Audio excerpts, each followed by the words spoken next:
Programa Conhecimento para Minas, que tem como principal objetivo proporcionar a capacitação de forma direta e acessível, gerando e agregando valor para as empresas juniores de Minas Gerais, finaliza a série de treinamentos online sobre estratégia. Para isso, teremos agora o treinamento de planejamento estratégico voltado para resultados, com o Carlos Eduardo, sócio fundador da Bridget Consultoria.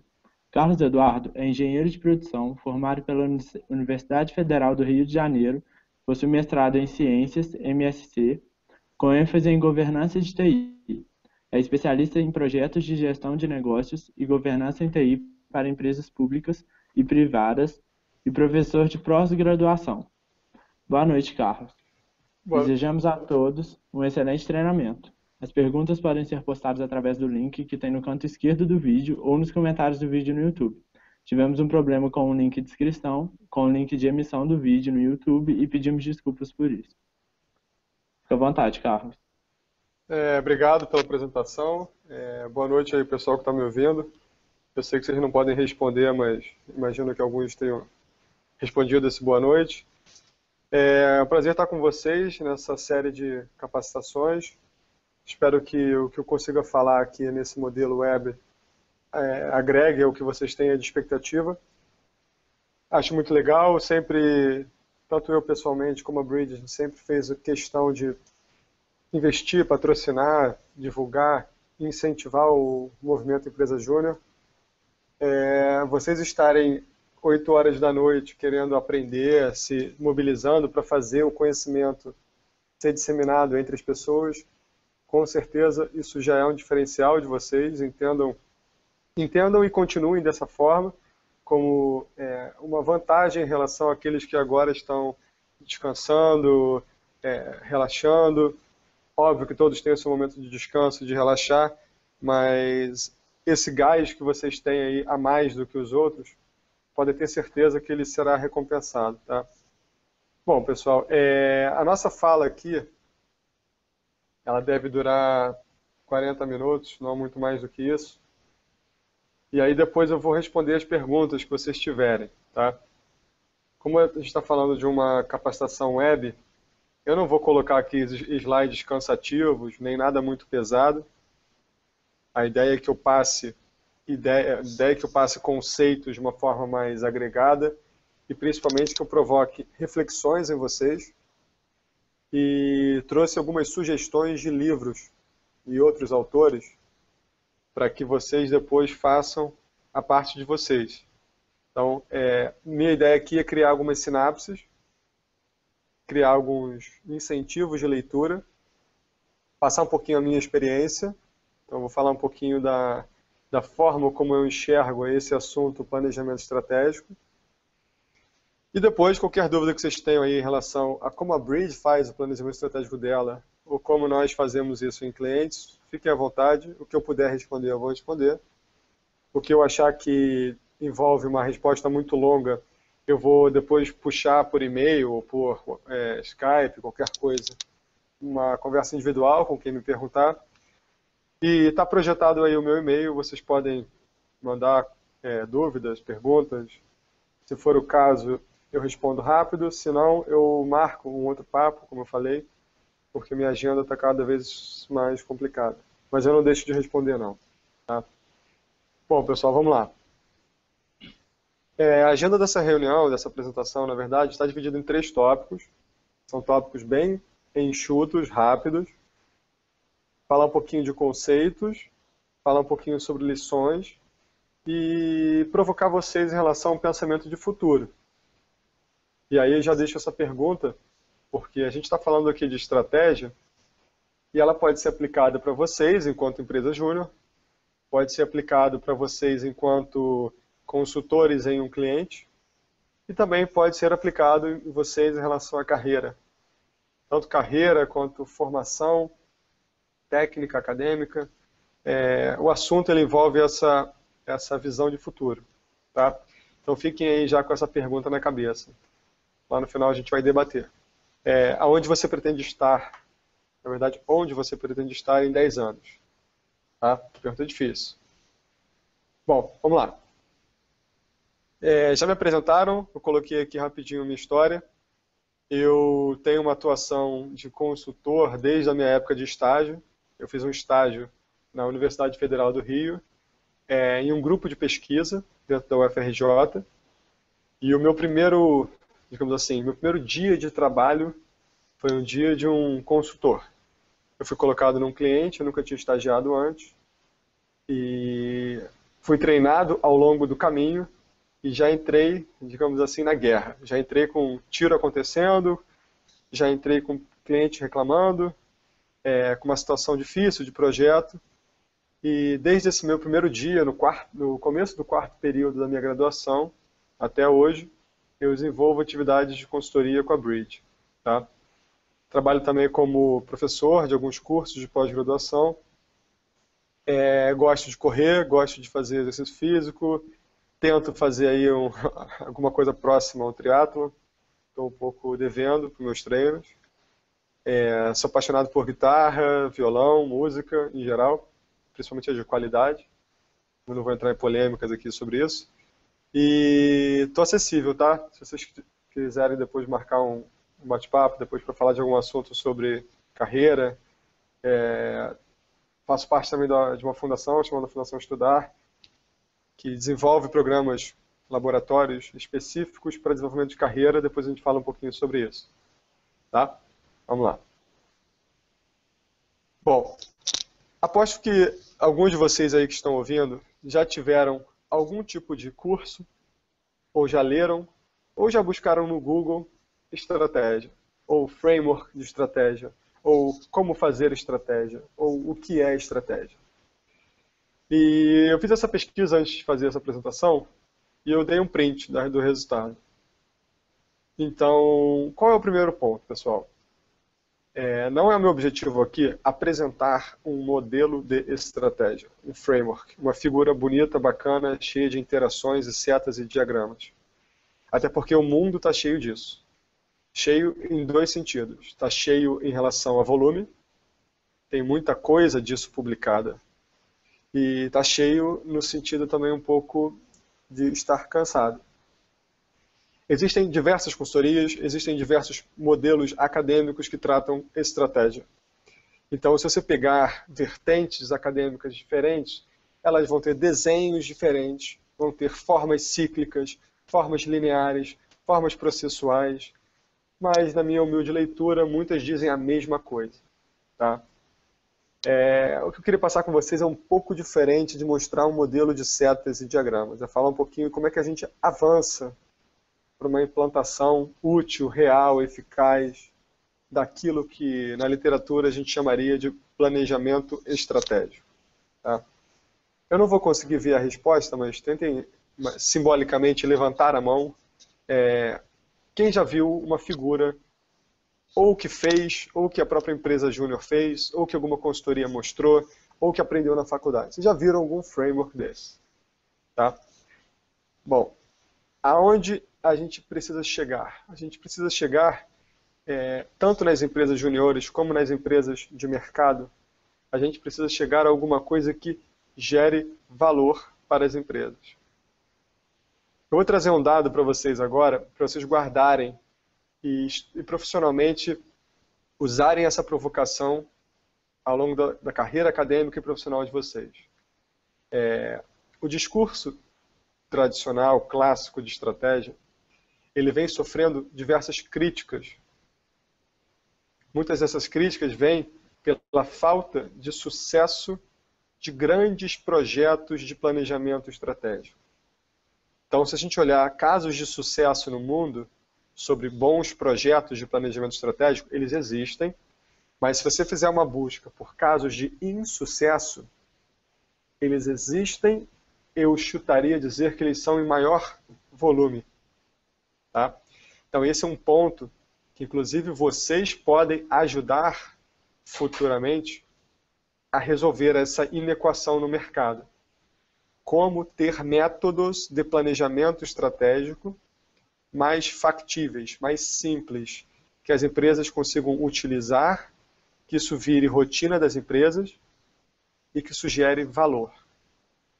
Ok? Bom, então eu estou começando pela provocação e estou começando desconstruindo uma visão que é só mostrar um conjunto de caixas e setas bonitas que a gente vai ter a estratégia executada. Não é isso. Tá? Porém, existem alguns conceitos mínimos necessários.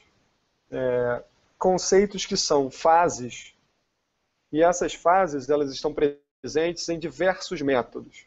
Se você pegar assim, diversas vertentes do Michael Porter, de autores não tão conhecidos que ficam publicando em revistas nacionais, se você pegar a vertente mexicana, da vertente de 7 passos da estratégia, se você pegar artigos da Harvard, diversos artigos, e fizer uma síntese desses textos, você vai perceber que todos falam de algumas fases macro. E essas fases estão aqui à direita. Tá? Bom, quando a gente fala de planejamento estratégico, antes de você fazer planejamento estratégico, você tem que formular a sua estratégia. A formulação da estratégia é uma etapa que vem antes da elaboração dos planos, dos planejamentos. Depois do que a gente chama, do que os autores em consenso chamam da formulação da estratégia, você entra numa etapa de planos, de planejamento. Muitos autores e muito da literatura pula diretamente da elaboração dos planos para a mensuração da estratégia, para o controle, para o acompanhamento de indicadores estratégicos. E muitas figurinhas mostram que esses indicadores, eles retroalimentam aquilo que você formulou, tanto de estratégia como de planos. Para sair do beabá e para dar um exemplo vida real. Pegando até a minha vertente aqui pessoal. Tá? Bom, se eu sento na cadeira e falo, para ano que vem eu vou correr uma maratona, porque isso faz parte do meu modelo de vida, da forma como eu entendo os meus valores, os meus gostos, é isso que eu quero fazer da minha vida, é isso que me gera valor. Eu estou numa discussão de formulação da estratégia. Eu estou definindo quem eu quero ser, quais são os meus princípios, o que me atrai, o que me gera felicidade. Agora, eu passo para uma etapa de execução de planos, perdão, de elaboração de planos. Bom, o que eu vou fazer, então, a partir de amanhã, para que, daqui a um ano, essa estratégia pensada se materialize? Bom, eu vou fazer aqui um plano que tem a ver com a minha alimentação. Então, um desses projetos é de alimentação. Eu vou fazer um segundo plano que tem a ver com o meu condicionamento físico e muscular. O terceiro plano tem a ver com a minha capacidade aeróbica. Eu vou procurar um especialista para isso. Enfim, eu vou construir alguns planos. E a literatura trata muito bem a formulação de planos, planos de ação. Tá? E você vai ter depois um conjunto de conhecimentos sobre indicadores, painéis para você mensurar essa estratégia. E, no limite, a gente está falando de fases que poderiam ser desdobradas de diferentes autores. Eu só coloquei aqui para vocês pensarem que são essas macrofases. Quem nunca leu ou quem nunca ouviu falar desse livro, 100 Dias entre o Céu e o Mar, não é um livro sobre estratégia, de hipótese alguma. Porém, é um livro de uma pessoa que eu considero fantástica, de uma pessoa que saiu desde a ideia até a materialização do que era essa ideia para ele de fato, colocar essa ideia em papel, todo um planejamento detalhado do que ele queria fazer e o dia a dia de fazer. As intempéries de estar no mar com um barco desse porte, remando sozinho para atravessar da África ao Brasil. E esse livro trata dessa travessia África-Brasil do Amir Klink. Então, eu gosto sempre de entender o conceito, entender a literatura, entender o que o autor XYZ fala, mas eu também gosto de fazer analogias na minha cabeça de o que é isso num caso real. É inegável que o Amir Klink ele passou por todas essas fases. E o livro dele retrata muito bem isso. Então é um livro bacana, é um livro rápido, conta de forma às vezes romântica, às vezes bem detalhada, tecnicamente falando, como é que foi o desafio de estar no mar. tá? Bom, vamos falar um pouquinho de cada uma das fases. Formulação da estratégia é a fase mais abrangente desse passo a passo, desse macroprocesso. A formulação da estratégia, pessoal, ela deveria responder a perguntas quase existenciais de uma organização, de uma empresa e de você enquanto pessoa também. Então, o que eu quero fazer? Além do que eu quero fazer, e às vezes mais importante do que eu quero fazer, é o que eu não quero fazer. O que está fora da minha formulação como estratégia? O que eu assumo, afirmo e digo para todos em alto e bom som, isso eu não faço. Isso não está dentro da minha estratégia. Saber dizer não para um projeto, para um cliente, para um pedido de um treinamento, às vezes é mais difícil do que dizer sim. Então pensem aí, vocês que trabalham com projetos de empresa júnior, quantas vezes vocês já receberam um pedido de um cliente, vocês olharam e falaram, olha, isso não me parece fazer sentido para a gente não. Aí veio alguém e falou, não, vamos fazer, a gente dá um jeito, bota ciclano para fazer, capacita ele, joga ele lá na fogueira que ele vai sair do outro lado. Bom, faz parte da formulação estratégica você definir o que você não faz.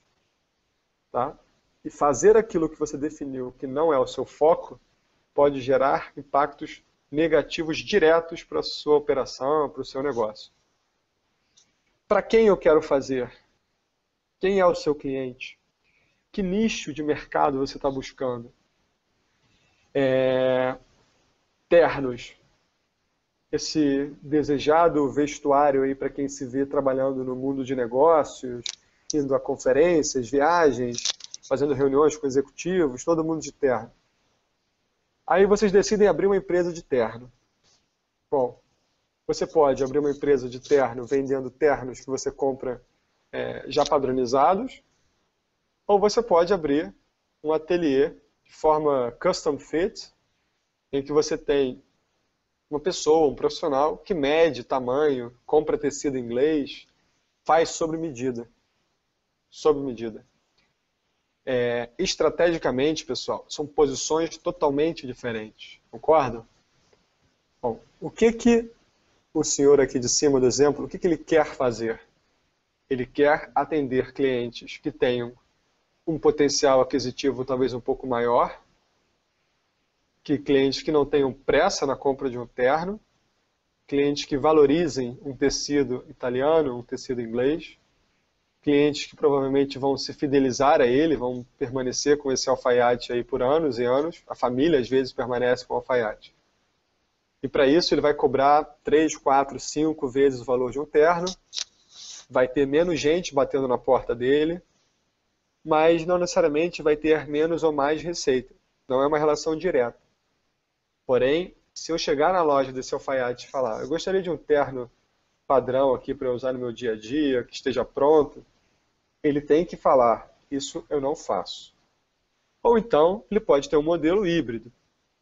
Eu, por exemplo, compro terno de vez em quando na Alberto. A Alberto ela tem modelos próprios, que ela desenvolve com tecidos comprados, de forma custom fit, e ela tem ternos de varejo. É um posicionamento intermediário entre os dois extremos que eu estou citando.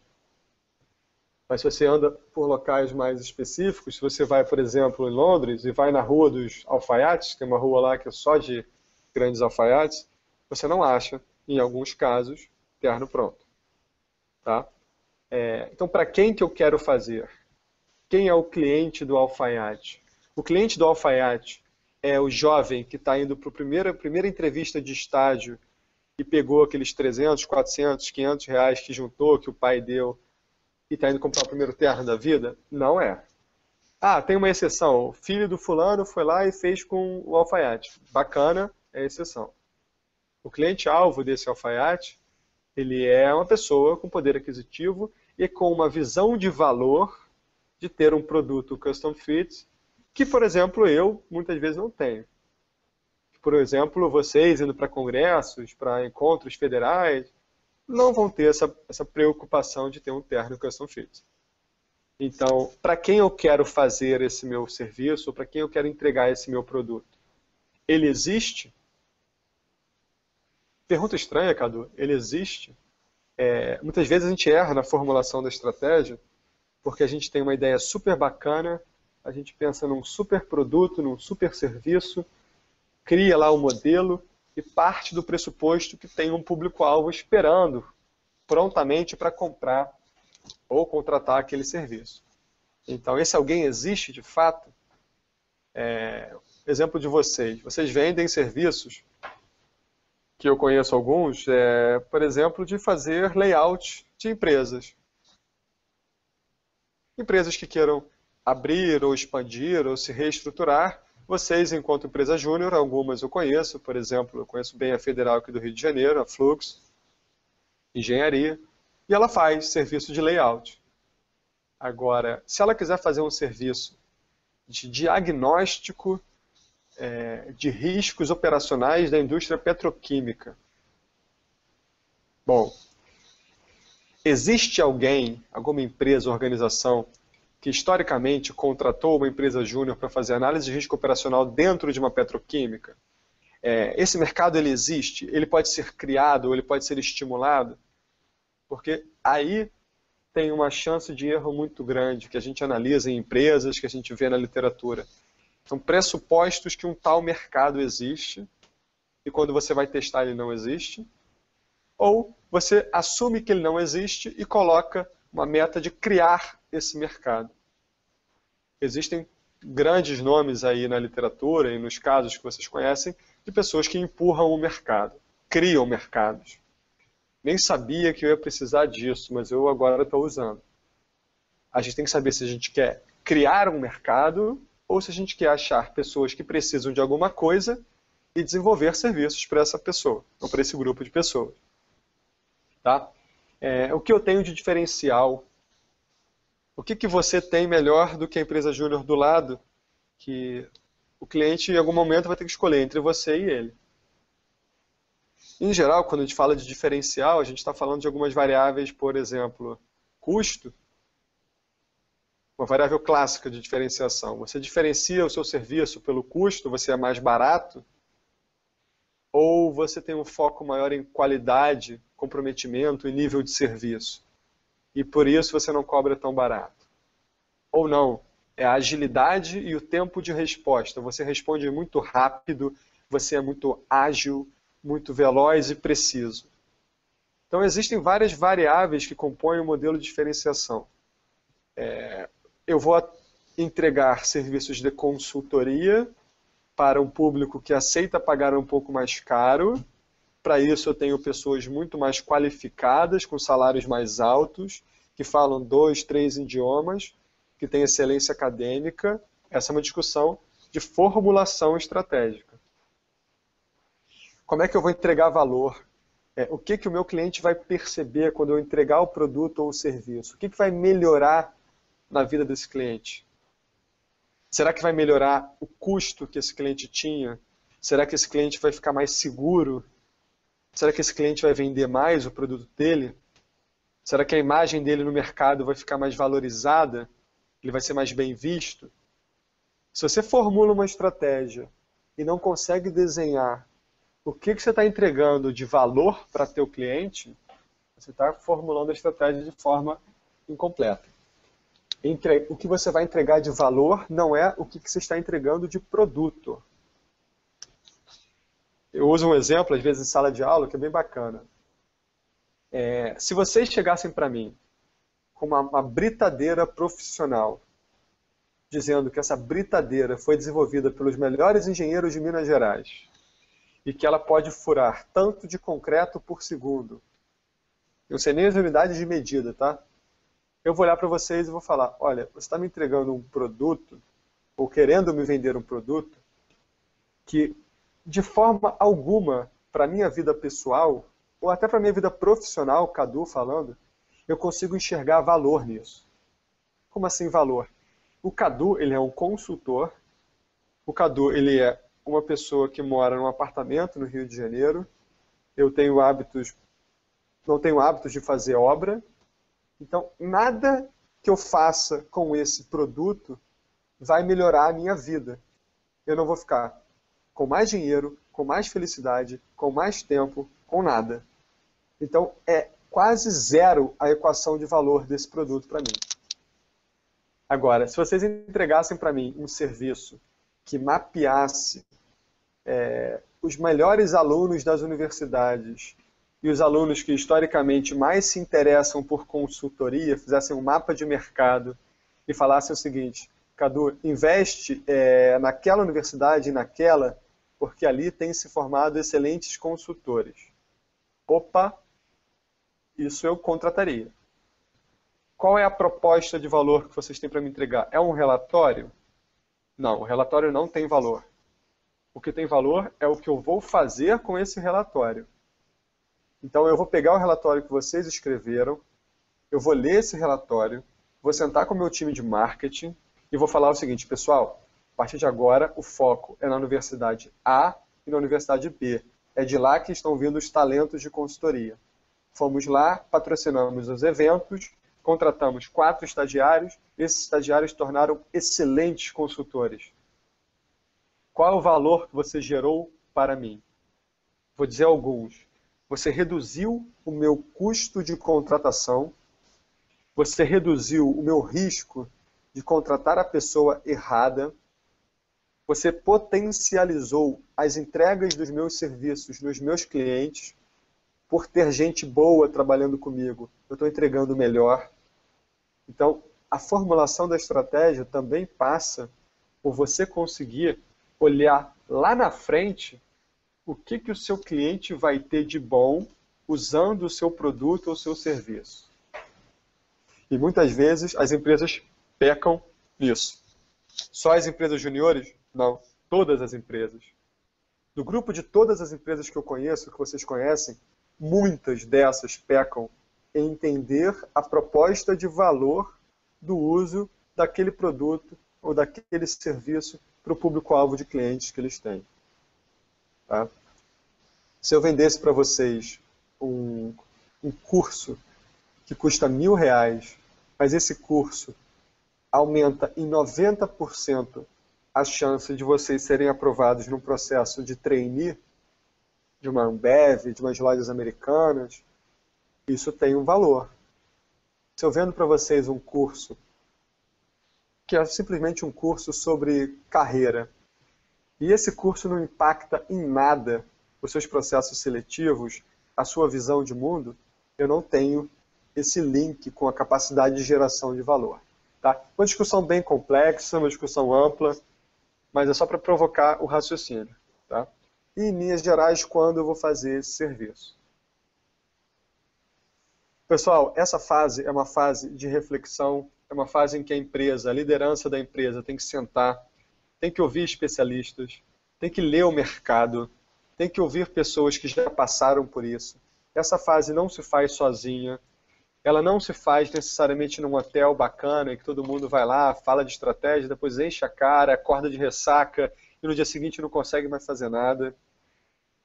Quebrem os tabus. Essa fase pode ser feita numa sala de reunião dentro do escritório, ela pode ser feita online. Não é isso que vai fazer a diferença. A diferença é as pessoas certas, engajadas para responder essas perguntas. Tá? Depois, busquem na literatura, busquem na internet casos. Eu posso ajudar vocês por e-mail, por Skype. Casos muito bacanas de posicionamento estratégico. Vou fazer aqui uma pergunta rápida, principalmente para quem gosta de automóvel. Se você tem um dinheiro que dá para comprar ao mesmo tempo um BMW e um Volvo, carros de classe A, carros de um mercado, entre aspas, de luxo, carros que podem ter o mesmo motor, a mesma potência, mas são carros que refletem marcas. E essas marcas têm formulações estratégicas muito diferentes. O pessoal de Harvard fez uma pesquisa que quis entender quem é esse alguém que compra Volvo e quem é esse alguém que compra BMW. E qual é esse mercado que cada um busca. Se cada um de vocês aí que está pensando quiser palpitar e escrever no papel, ou souber a resposta, 10 segundos para pensar e dizer o seguinte: quem é que compra BMW? Escreve aí no papel. Tipicamente uma pessoa que compra BMW. E logo em seguida bota no papel, tipicamente uma pessoa que compra Volvo, a marca sueca. Bom, o curioso é que eu tinha, antes de ler essa matéria, uma percepção que foi bem perto do resultado da pesquisa. Eles fizeram a seguinte pergunta para as pessoas que compram esses automóveis: defina o dia mais importante e emocionante da sua vida. Olha como o marketing trabalha bacana. Não perguntaram para a pessoa: por que você comprou Volvo? Não, defina o momento mais importante e emocionante da sua vida. E aí, mais da metade, um número muito grande, não lembro se foram 70 e poucos ou 80 e poucos % das pessoas que compraram BMW definiram o dia, o momento mais importante de suas vidas como uma grande aventura, um voo de parapente, pulado de paraquedas, ter ido para Las Vegas com os amigos, ter feito um mergulho com tubarões, ter passeado no deserto.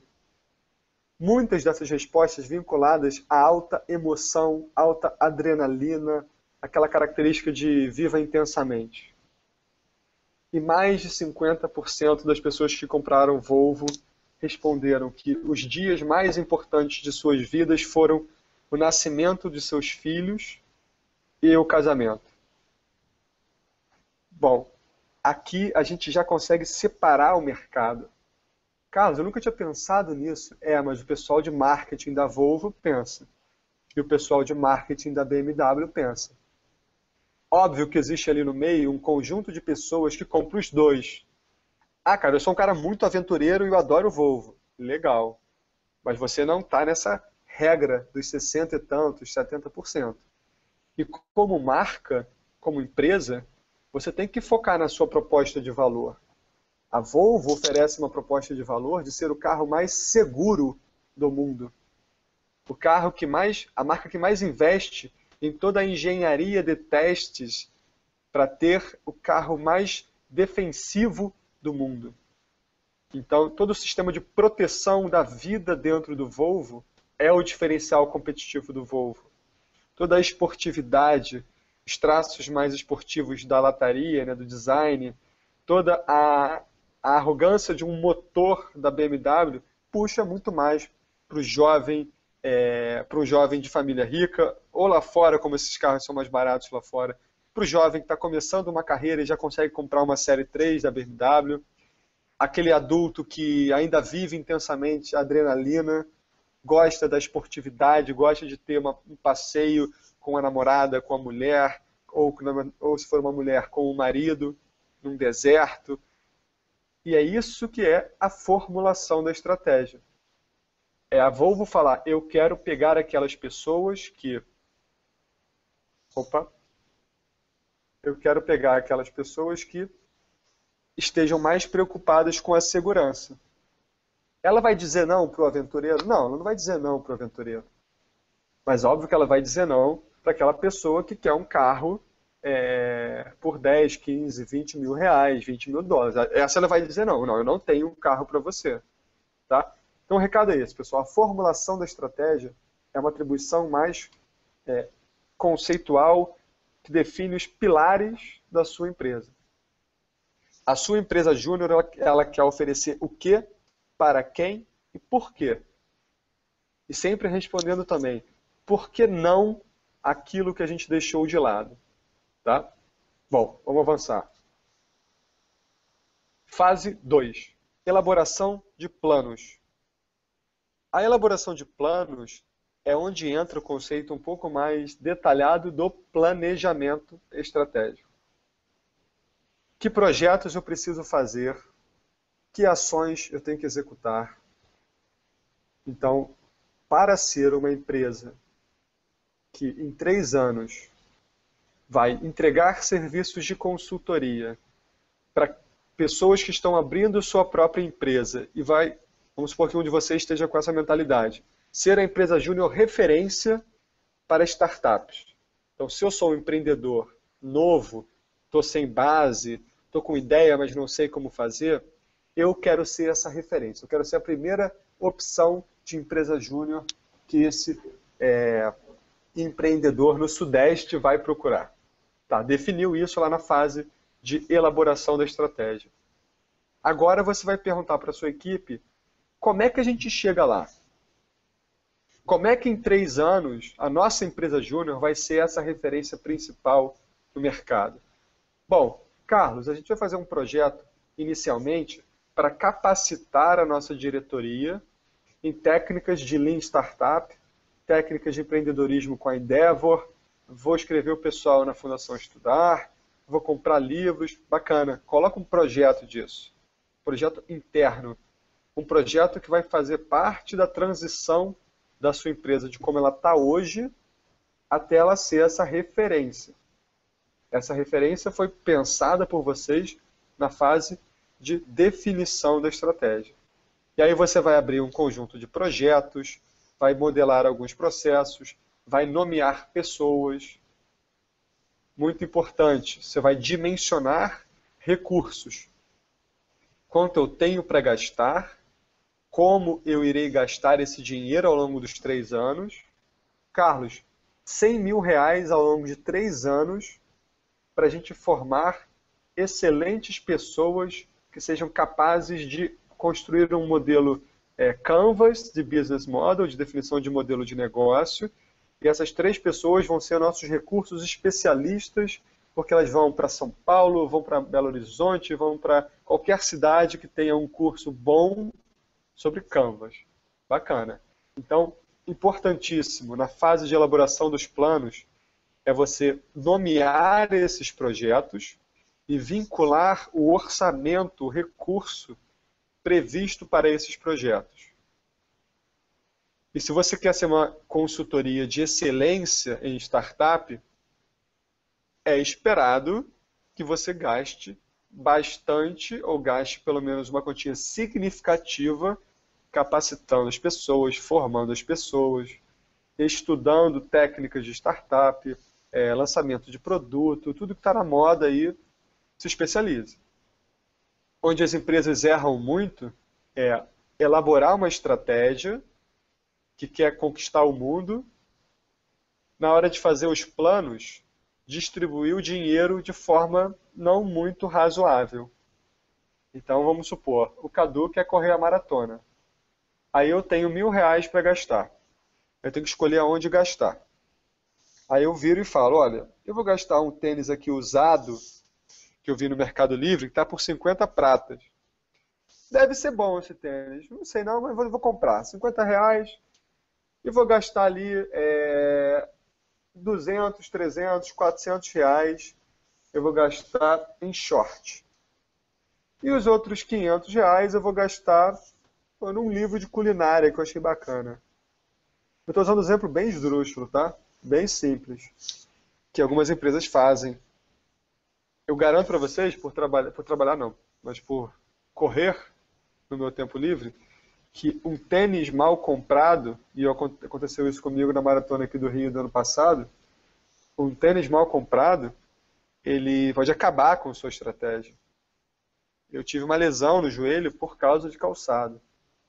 E por mais que eu soubesse, tivesse todo o conhecimento técnico na cabeça, eu teimei com a escolha de um tênis lá que eu achei que era bom, só que no final eu sabia que não era bom.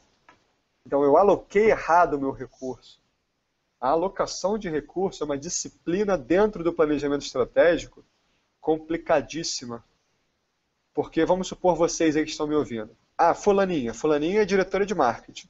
Joãozinho é diretor de projetos. Aí eu tenho 10 mil reais e vocês dois querem o meu dinheiro. E é assim que funciona em qualquer empresa. A fulaninha vai conversar comigo que ela precisa desse dinheiro para X, Y, Z projetos, que tal, tal, tal. E o Joãozinho vai falar, não, Cadu, eu preciso desse dinheiro quase todo porque o projeto tal, tal, tal é muito crítico. Alguém, nesse caso eu, mas em geral isso é um comitê, tem que deliberar sobre, não, João, eu sei que o que você está pedindo é importante, mas olha só, a nossa estratégia envolve muito marketing, Para isso, a gente precisa atingir 100 mil pessoas no Facebook, fazer vários vídeos no YouTube. Então, esse dinheiro, para a gente atingir a estratégia, ele tem que ir 90% para marketing. Não fica triste, não. É aí que o bicho pega. Porque aí entra o mundo das relações, dos amigos, dos conhecidos, dos casos, dos namorados, dos maridos. E tanto a empresa júnior como a empresa real, desculpa, real não, mas de mercado, em ambos os casos, você tem a vida real acontecendo. Fulaninho influencia o ciclano e pega mais dinheiro, uma briga política para ver quem vai pegar mais orçamento. E quando você vai olhar como o orçamento é feito, muitas vezes ele é desvinculado da estratégia. É o Cadu comprando um tênis de R$ 50 e ele quer correr uma maratona. Aí você pergunta, what the hell? O que você está fazendo com o seu dinheiro? Tá? Essa disciplina, pessoal, de alocação de recursos, tem cursos específicos sobre isso, tem literatura sobre resource allocation. É pesado, tá? E é muito importante que vocês dominem isso. Bom, o que eu espero atingir com cada ação e com cada projeto? Como é que cada ação e como é que cada projeto alimenta, facilita o atingimento dessa estratégia? Se eu falasse para vocês que nesse meu sonho de correr uma maratona ano que vem, eu ia botar um projeto que é o seguinte, olha pessoal, eu vou fazer um projeto aqui, que ele é um aplicativo de celular. Esse aplicativo ele vai capturar automaticamente toda vez que o meu tio mandar um WhatsApp para mim. E aí eu vou plotar isso num dashboard, num painel. Esse painel vai mostrar um gráfico falando por semana qual é o horário que o meu tio manda mais mensagem. Aí eu pergunto para vocês, assim, pelo menos de imediato, né? Qual é a relação entre atingir o sonho e o plano de correr uma maratona e mensurar a quantidade de vezes que o tio do Cadu manda o WhatsApp? Vocês podem forçar a imaginação, começar... Não, mas o seu tio ele pode ser um cara... Beleza. Sem tirando essa hipótese que meu tio seja alguém relevante para o meu treinamento. Ele não é. É um exemplo, de novo, simples, mas para mostrar que muitos projetos são colocados e eles não têm um vínculo de valor, de atingimento de valor direto com a sua estratégia.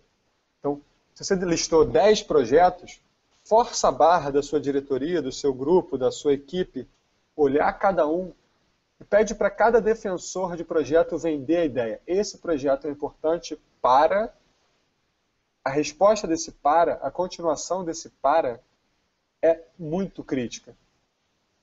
Se você não define claramente que esse projeto é importante para aumentar a visibilidade da empresa nas redes sociais e, com isso, ter um impacto maior nos possíveis clientes, fornecedores, e você vai querer, com isso, atingir pelo menos 1 milhão de pessoas em 3 anos, você está fazendo um plano meia boca. O plano precisa de meta.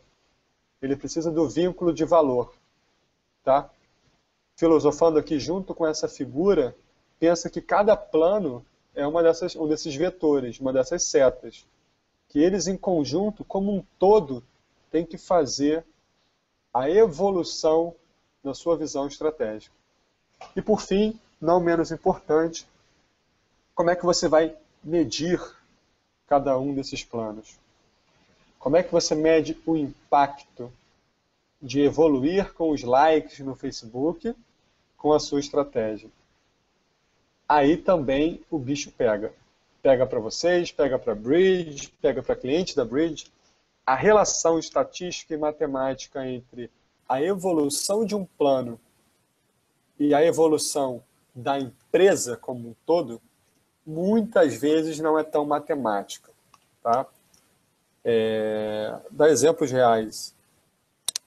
Empresas de refrigerante. Pensa aí uma empresa de refrigerante. Essa empresa de refrigerante vai colocar um anúncio voltado mais para as famílias.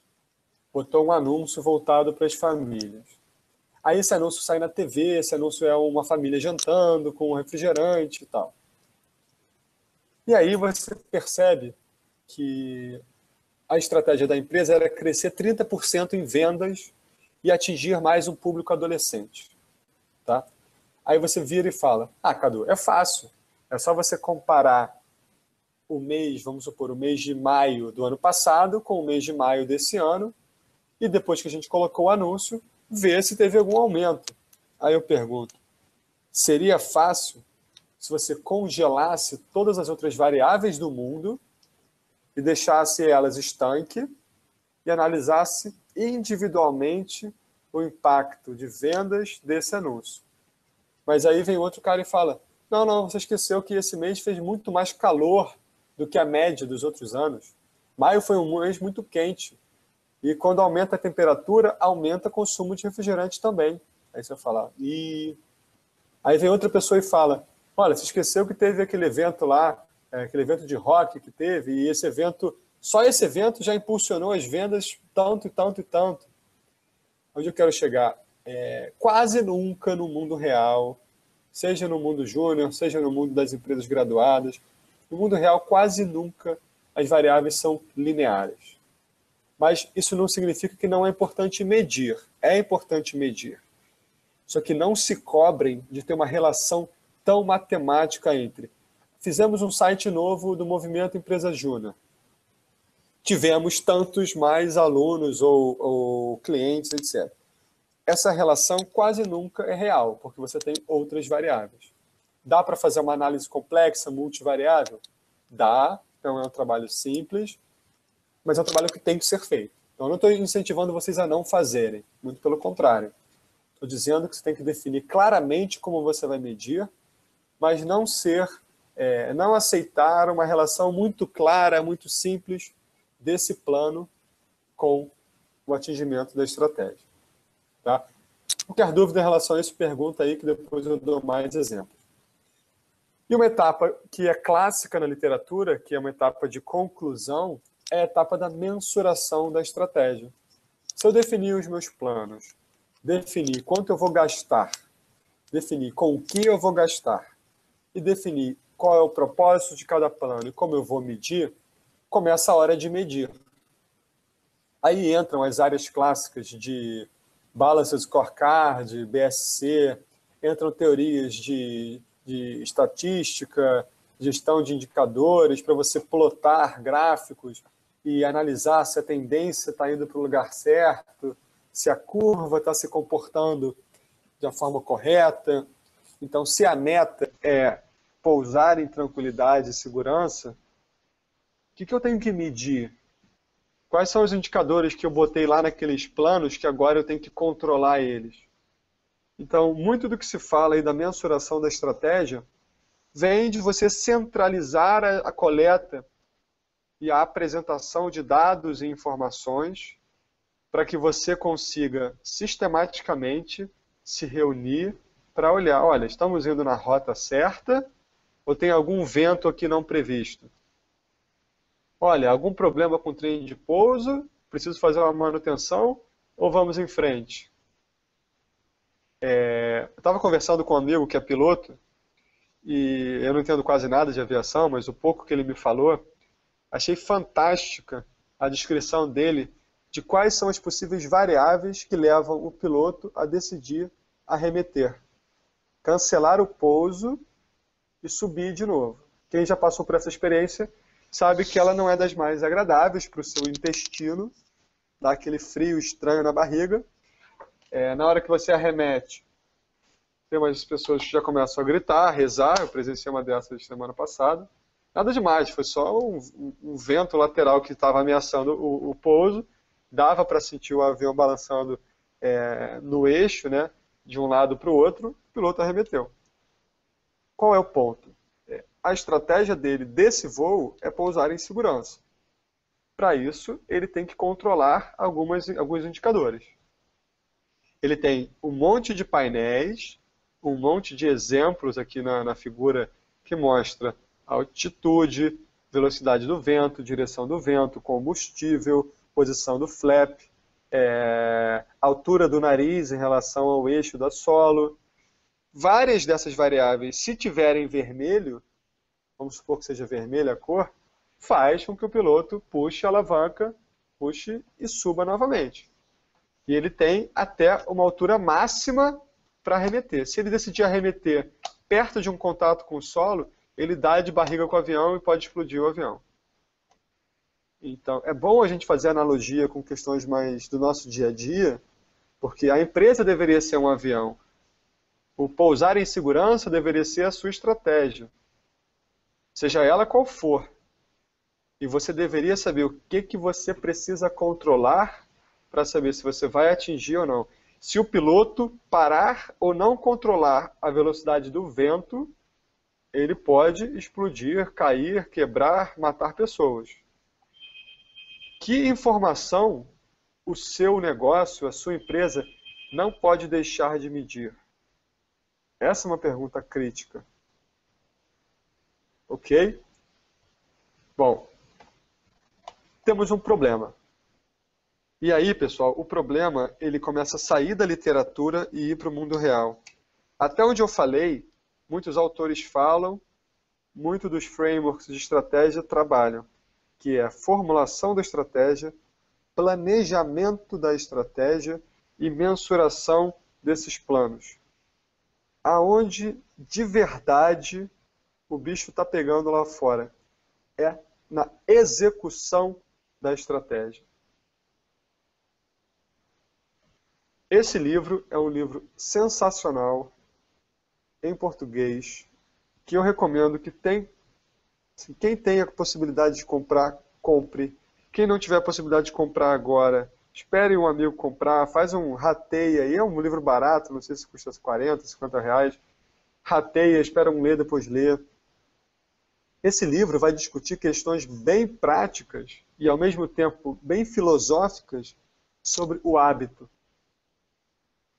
Muitas empresas gastam milhões, e a palavra é essa, milhões de reais e dólares contratando pessoas, consultores para fazer planejamento estratégico, fazem planos maravilhosos e quando começam a voltar do mundo real, parece que tudo que foi falado, pensado, projetado, parece que aquilo ficou no passado.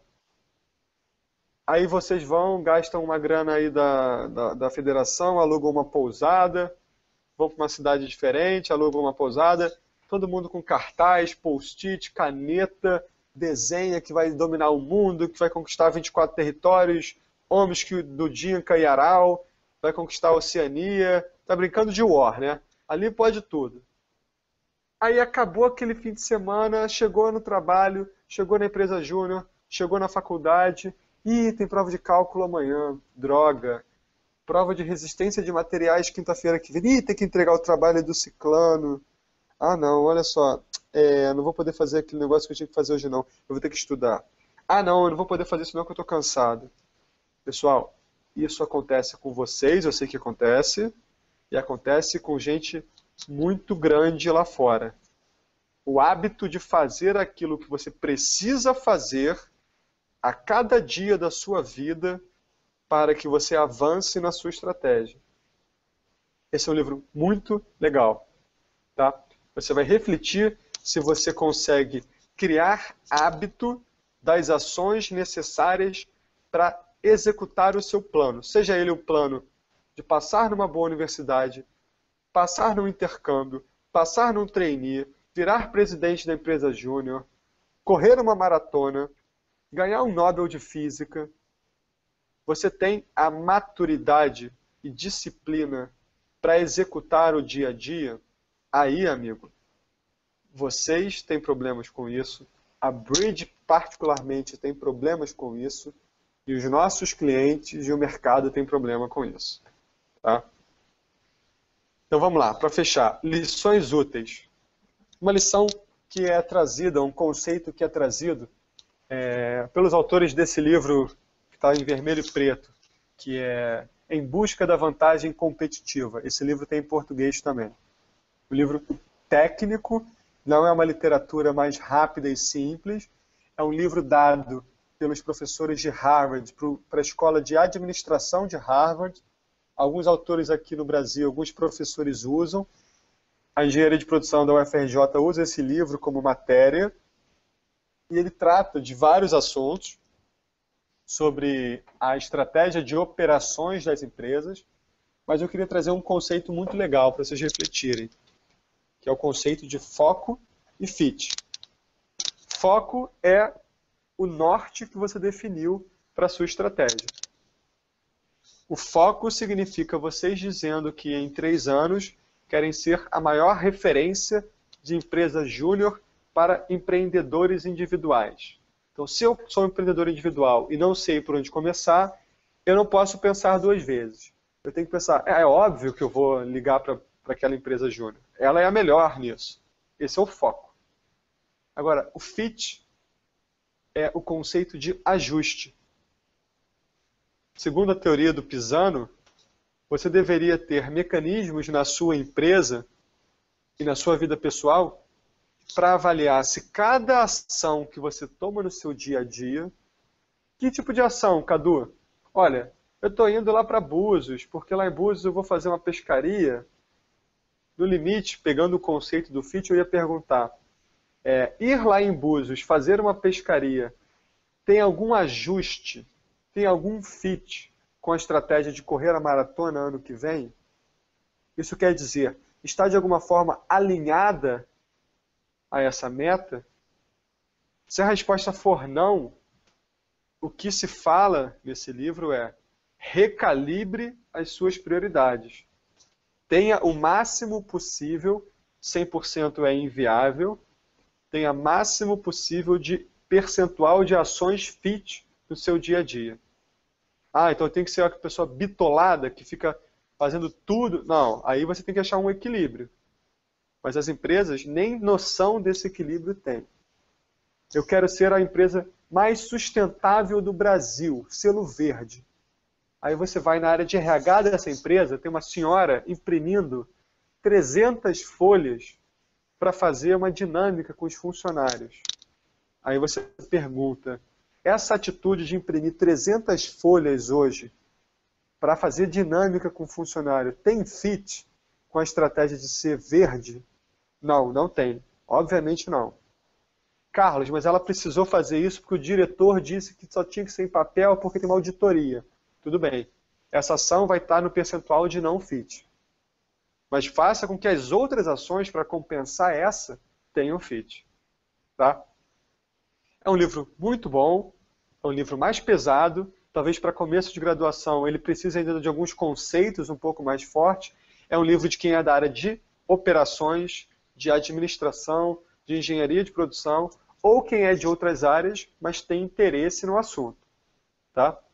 E um livro fantástico, esse sim, uma leitura mais fluida, que é, eu não sei se tem em português, que é o Strategy in the Fat Smoker. Como assim, Fat Smoker? O cara está sacaneando, fumante, gordo. Na verdade, ele sacaneia a si próprio. O David Meister, ele foi professor da Harvard Business School, foi considerado um dos principais contribuintes para o campo da gestão das firmas de serviços profissionais. Vocês são firmas de serviços profissionais. A Bridge é uma firma de serviço profissional. Um consultório médico é uma firma de serviço profissional. Um escritório de advocacia também. Então o Meister, ele é uma das referências no campo do estudo de empresas que tenham essa característica. Oferecer um serviço profissional especializado para a sociedade, para o mercado. E a analogia que ele faz do Fat Smoker é uma analogia dele enquanto época de professor e época de começo de carreira, obeso, considerado obeso pelos padrões americanos, de peso, etc., e fumante. E ele tinha o que eu chamo de síndrome do Réveillon. Essa fala aí é minha, não sei se isso é técnico ou não. Quantos de vocês já abraçaram um amigo, já abraçaram a namorada, abraçaram o namorado e falaram, durante a queima de fogos, ano que vem eu vou dominar o mundo. E esse dominar o mundo pode ser o que quer que seja. Vou trocar de carro, vou aprender uma língua nova, vou correr uma maratona, vou começar a namorar aquela menina, vou estudar mais, não vou repetir em nada. Promessa difícil. A síndrome do Fat Smoker, que eu chamei de síndrome do Réveillon, ela é a síndrome da falta de disciplina e maturidade na execução.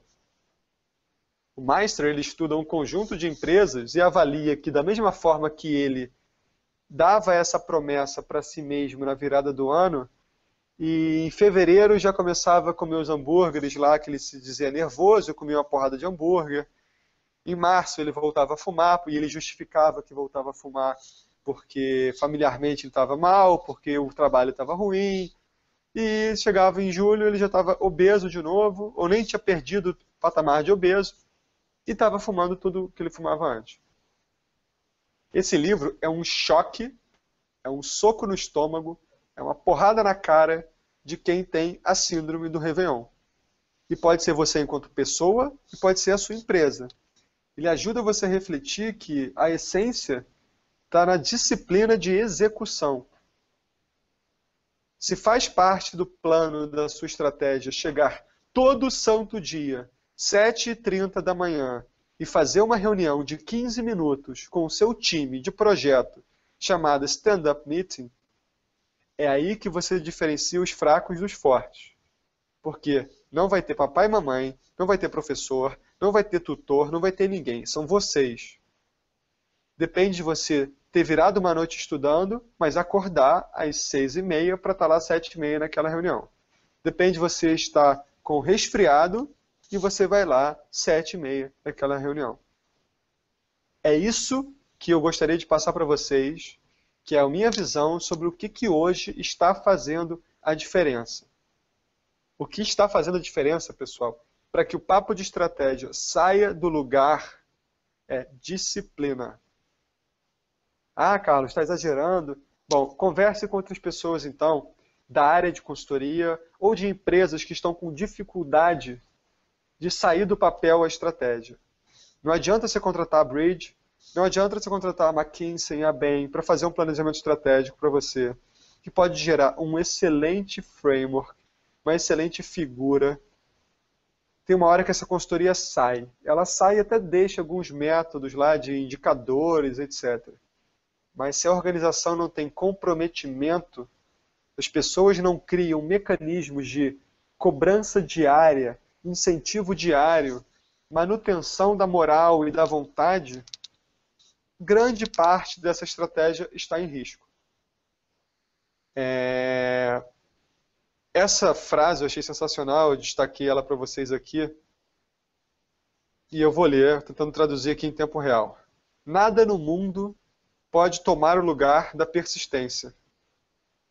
Já começa bem forte. O talento não irá. Isso quer dizer, o talento não vai sobrepassar a persistência. É muito comum você ver pessoas mal sucedidas, talentosas. Pessoas que têm o que a gente chama de talento nato, mas que não se desenvolveram socialmente, economicamente, profissionalmente. Outra coisa que ele fala, a genialidade não vai substituir a persistência. O que mais tem por aí é o gênio não conhecido, ou o gênio não premiado. Aquele gênio que só é gênio no mundinho dele. Tá? A educação também não vai. A educação por si só. Ah, eu sou formado na Universidade Federal de tal lugar, eu tenho um MBA. Isso por si só não vai tomar lugar no mundo daquela pessoa que às vezes tem uma educação um pouco menos, entre aspas, qualificada na sociedade do que a sua, mas que é uma pessoa persistente e determinada. Então, esse ex-presidente americano, nessa frase, ele reflete muito o meu pensamento, que é a persistência e a determinação, a capacidade de execução, a capacidade de você falar, está chovendo, mas eu vou. Estou cansado, mas eu vou. Dormi pouco, mas eu vou. Isso sim, quem tem essa característica, a empresa que consegue colocar isso como cultura organizacional, essa empresa é candidata ao sucesso. Tá? Para fechar, pessoal, futuro. Aonde vocês querem estar em 10 anos? aonde a sua empresa júnior quer estar em 10 anos e também aonde você individualmente quer estar em 10 anos. Para isso você tem que entender o que te motiva, quais são valores, quais são visões, ambições, qual é o seu sonho grande. A empresa tem um sonho grande dela e você tem o seu. E eu, quando estou presencialmente palestrando, falando sobre isso, eu pergunto para as pessoas, eu peço para que elas se exponham. Uma coisa meio indelicada, mas eu faço. Pessoal, se exponham. E eu começo me expondo, para criar um link. Eu falo, pessoal, eu não gosto de admitir, mas eu, ultimamente, tenho muita dificuldade de acordar cedo. Ah, então você está indo contra o que você falou. Não. Eu tenho feito de tudo para profissionalmente, para as minhas metas, para que isso não atrapalhe as minhas metas. Acordo 5h30, 4h30, 3h30 para pegar voo, vou contra a minha vontade, vou mal-humorado que o diabo, mas eu vou. Eu tenho em mim que eu preciso dessa disciplina. E aí eu pergunto para cada um de vocês, o que você não gosta de admitir que atrapalha hoje a sua execução? Então, lista isso individualmente, pessoal. Faz uma listagem disso. O que eu uso como desculpa para não fazer aquilo que eu deveria fazer e eu sei que eu deveria fazer? Muito mais importante do que você construir um framework estratégico é você ter maturidade de construir essa lista, olhar para ela e falar, bom, bacana, eu quero ser o melhor do mundo, então vamos lá. Como é que eu começo a tirar esses itens da minha lista? Coisas que eu já aprendi comigo mesmo nessa filosofia nova aí que eu sigo. A dificuldade de acordar cedo, ela muitas vezes me atrapalha, mas eu não deixo ela me influenciar. Eu tenho uma dificuldade grande, muito grande, de ler por muito tempo sem dormir, sem ficar com sono. E eu preciso ler muito, eu gosto de ler muito, mas eu sinto muito sono. Então, eu tenho um conjunto de itens que são riscos da minha operação, da minha execução. E eu vou tentando conversar com pessoas que fizeram isso, pedir dica, pedir conselho, para que isso não atrapalhe minha execução. Tá? Pessoal, para quem ficou aí até o final, fechamos agora a parte que eu ia expor, né, conteúdo, filosofar um pouquinho com vocês. Espero que tenha sido útil, espero que eu tenha ajudado, dado alguns caminhos. Eu não vim aqui para dar receita de bolo, muito menos para indicar como resolver um problema específico, mas eu acho que eu deixei alguns recados muito importantes para vocês seguirem. Tá? Acho que vão ter algumas perguntas, não é isso, pessoal? Isso, temos sim, Carlos. Bom, a primeira pergunta é do Ellerson. Ele está perguntando aqui. Vemos que hoje a maior dificuldade das EJs é em relação à captação de projetos. Quais ações em médio e longo prazo que devemos fazer? Captação de projetos. Isso é quase a consultoria gratuita que vocês estão pedindo, né? Vamos lá. Bom, se você está com dificuldade de capturar projeto, é que você está com dificuldade de vender. Certo? Se você ou qualquer empresa está com dificuldade de vender, você tem que abrir uma árvore de hipótese. Quais são hipóteses para você poder não estar vendendo? Você pode pensar, porque você não está definindo claramente as suas ofertas. Essa pode ser uma vertente. Então, pense o seguinte, as suas ofertas para o mercado estão claras? Os seus produtos estão claros? Ou você fala que você faz consultoria em gestão e é isso aí. Cara, na boa, consultoria em gestão é muito amplo. Então, que produto você faz? Ah, eu faço análise de viabilidade econômica, digo se um empreendimento de startup tem viabilidade econômica ou não. Qual é o nome disso no mercado? Dá um nome para esse produto. Então, cada produtinho da empresa júnior deveria ter um nome. E quem vai definir esse nome? É você? Não, é o mercado. Então, olha para as empresas do mercado e fala, como é que essas empresas vendem isso que eu estou vendendo? Como é que uma empresa parecida com a minha, que é graduada, vende isso? Qual é o nome que ela dá para isso? Ah, então cria um catálogo de serviços e produtos. Tem que trabalhar bem o seu pricing, a sua precificação. Cobrar demais por um produto pode gerar fator não venda. assim como cobrar de menos por um produto pode gerar fator não venda. Então, definição do catálogo de produtos e serviços, precificação correta, alocação desses serviços com uma proposta de valor para um público-alvo. Ah, quem é o meu cliente? Meu cliente é uma microempresa ou pequena empresa do setor metal mecânico ou do setor de indústria de pequeno porte. É nesse cara que eu quero atingir. Vocês sabem quem é esse, entre aspas, cara que vocês querem atingir? Se você não sabe, é difícil você criar uma estratégia de vender mais. Vender mais para quem? Então, catálogo de produtos e serviços, precificação, definição de clientes-alvo, espaços de mercado, o marketing. Como é que você está divulgando? Você está divulgando só no boca a boca? Você colocou no site, está esperando que alguém busque no Google e te ache? Você está indo na rua? Você está indo em palestra? Você está divulgando isso em feira? Você faz boca a boca? Como é que você está colocando isso? Quais são os canais que você está usando? Então, assim, existem vários fatores para você conseguir vender mais o seu produto, seja ele júnior ou graduado. Tá? Eu falei aqui algumas coisas, mas tem várias. Tá? Depois, se quiser, me busca aí, eu posso estender um pouquinho essa resposta.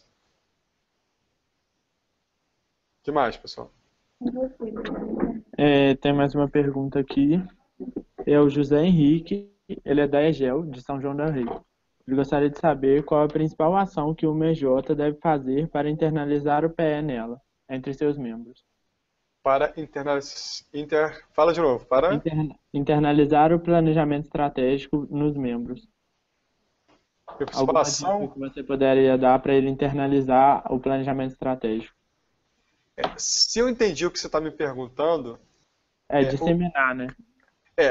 Existe uma importância de você, primeiro, envolver as pessoas corretas para a construção. As pessoas têm que se sentir envolvidas. Vamos supor que eu sou um membro antigo da EJ e eu não participei da formulação estratégica. Só o presidente e o vice-presidente participaram. Já está começando errado. Não estou falando que você vai envolver a empresa como um todo, mas algum grupo de gestores tem que ser envolvidos para formular a estratégia, para criar os planos. Então, o engajamento das pessoas, futuro, ele é diretamente relacionado a se eles participaram ou não da construção daquilo. Primeiro ponto. Segundo ponto, tem uma matriz, isso dá para fazer fácil, uma matriz clara de responsabilidades. O que eu estou esperando de cada um? Eu espero do fulano que ele cuide desse plano e que uma vez por mês ele vá dar feedback para o nosso corpo de diretoria, se esse plano está avançando ou não, se as pessoas estão executando bem ou não. Então, definir as responsabilidades esperadas por cada participante dentro do ciclo de planejamento estratégico é um bom caminho. Porque aí eu sei o que eu preciso fazer, qual é o meu papel, quando eu devolvo, para quem eu devolvo, o que eu falo, o que eu reporto.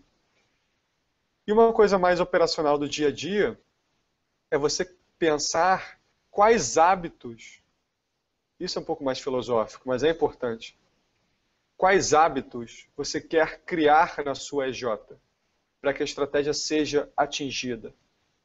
Vou dar um exemplo da minha empresa. Na minha empresa, eu tenho uma cultura de auxílio, ajuda, companheirismo da equipe. Eu quero que um estagiário que tenha uma dúvida, ele se sinta livre de perguntar para qualquer consultor, me ajuda nisso aqui? E o consultor nunca virar para o cara e falar, não, isso aí não é comigo não, vem com aquele cara lá.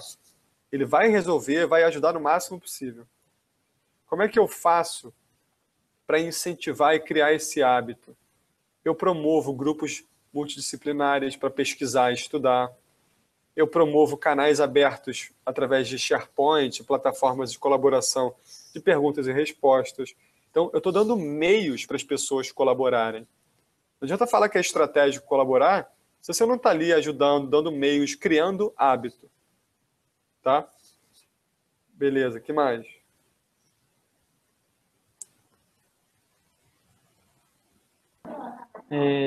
A Daiane, da Mais Consultoria Júnior, empresa júnior da Engenharia de Produção da FJF, tem uma pergunta.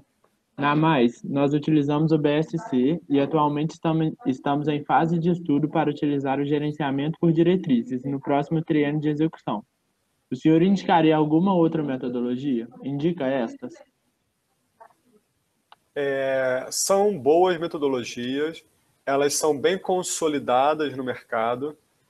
Quando você fala do gerenciamento por diretrizes, você está falando de uma cultura de trabalho do Falcone, que aqui no Brasil funciona muito bem. Eu indico essas são boas metodologias, porém, criem a consciência desde cedo. Não é porque você está usando o BSC e Falcone que você vai conseguir ter sucesso na sua estratégia. Você precisa criar o hábito e a disciplina nas pessoas para seguir aquelas ações que vão ser desdobradas. Porque senão você vai ter um excelente painel, um excelente mapa de metas e ações e coisas bonitinhas, mas não vai seguir. Conselho que eu vou dar a vocês, principalmente quem gosta dessa discussão de gerenciamento por diretrizes, busquem na internet, busquem na rede que vocês têm. Eu sei que vocês têm uma rede muito forte. Busquem os exemplos do modelo da Ambev de trabalho. A cultura de gerenciamento de metas que são desdobradas desde a alta gestão para a média gestão, para o analista. Cada um tem o seu papel, tem a sua meta individual, sabe o que tem que fazer. E a geração de metas é uma das formas de você criar hábito. Não é a única, mas é uma que funciona em grandes empresas. Eu diria que é um bom caminho. Só que esse caminho, ele precisa caber na cultura da sua empresa. Quem trabalha com gerenciamento de diretrizes tem claramente definido quanto eu tenho que vender, até qual dia, se eu não vender, o que acontece com a minha remuneração ou com a minha promoção. As metas, elas em geral não são metas simples, são metas puxadas. Isso provoca no time um senso de competição. É todo mundo querendo bater meta, é todo mundo indo atrás de indicador. Tem gente que lida muito bem com isso, tem gente que sente um choque cultural muito forte. Tá? Mas tentem, não deixem de tentar, é um bom caminho. Pessoal, vou responder só mais uma, tá? Porque eu estou ficando com dor de garganta e eu tenho que resolver coisas pessoais, mas eu vou depois estar disponível, tá? Por e-mail, ou depois a gente marca uma sessão rápida de Skype, pode ser? Tá, ok, sem problema. Eu vou pedir para as pessoas que enviaram perguntas e não vão conseguir ser respondidas para enviarem um e-mail também, que depois a gente envia a resposta da pergunta. Beleza. Tem mais uma pergunta da Daniela, de São João del Rei. Na minha Jota, temos algumas dificuldades de elaborar metas e principalmente indicadores. Queria saber se você tem um material para indicar a construção dessas atividades.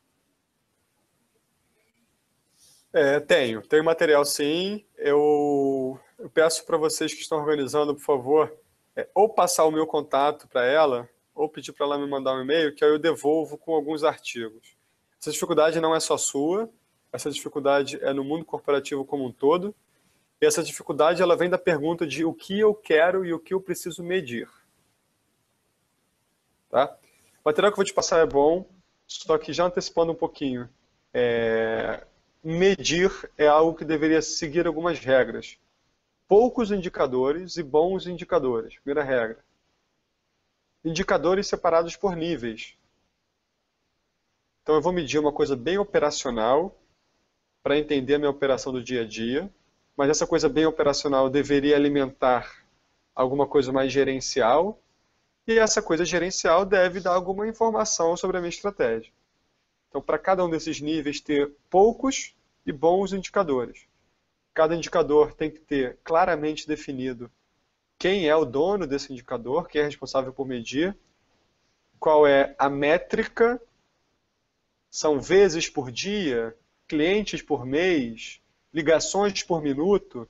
O indicador precisa de métrica, precisa de meta, precisa de responsável.